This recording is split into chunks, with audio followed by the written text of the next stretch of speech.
What utter nonsense.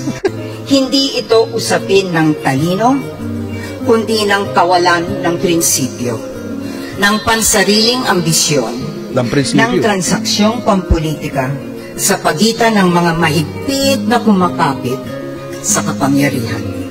If money is your sole and abiding purpose, you need not even try to be human. Pera-pera lang. The quickest way to riches, as we have seen, is to take shortcuts, align with the powerful, and exploit other human beings. Yun. Emanates from your knowledge and talent, coupled with a profound sense of humanity.